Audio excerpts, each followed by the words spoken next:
Police દમન police સામેની ફરિયાદ માટે અલગ નંબર જાહેર કરવામાં આવ્યો છે। પોલીસ દમન અને પોલીસ સામેની ફરિયાદ માટે રાજ્યના એડવોકેટ જનરલે હાઈકોર્ટ સમક્ષ આ અંગે માહિતી આપી। ઇમરજન્સી નંબર www.indianhelplinenumber.com ઉપરથી અહીં રાજ્યના એડવોકેટ જનરલે માહિતી આપી છે। અહીં તમે પોતાની જે કમ્પ્લેન હોય તે રજીસ્ટર કરી શકો છો। આ વિશે વધુ જાણકારી મેળવી અમારા સંવાદદાતા તેજસ ફોન લાઈનથી જોડાયા છે। જી તેજસ, આ અંગે શું જાણકારી પ્રાપ્ત થઈ રહી છે?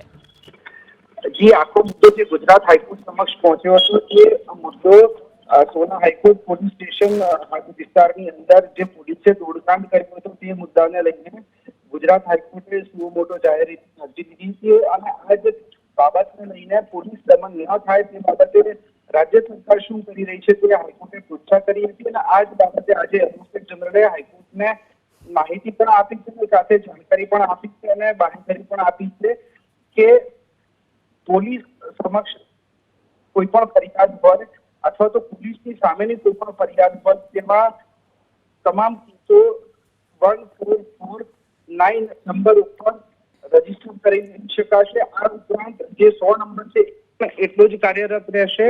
112 નંબર છે એ પણ એટલો જ કાર્યરત રહેશે। એડવોકેટ જનરલે ખાતરી આપી છે કે 15 દિવસની અંદર આ નંબર જે છે તે કાર્યરત કરી દેવામાં આવશે। હાઈકોર્ટે પણ જે પ્રકારની પૃચ્છાઓ કરી હતી તમામના જવાબ આજે હાઈકોર્ટને અપાયા છે। તમામ નંબરો વેબસાઇટ ઉપર મૂકવા માટે જે કોર્ટે કહ્યું હતું તે પ્રકારે પણ કાર્યવાહી સરકાર કરી રહી છે તેની પણ બાંહેધરી અપાઈ છે। આગામી મહિને આ આખા કેસની મુદત રખાઈ છે ત્યારે 15 દિવસના સમયની અંદર આ તમામ કામગીરી પૂર્ણ થશે એવી એડવોકેટ જનરલે ખાતરી આપી છે।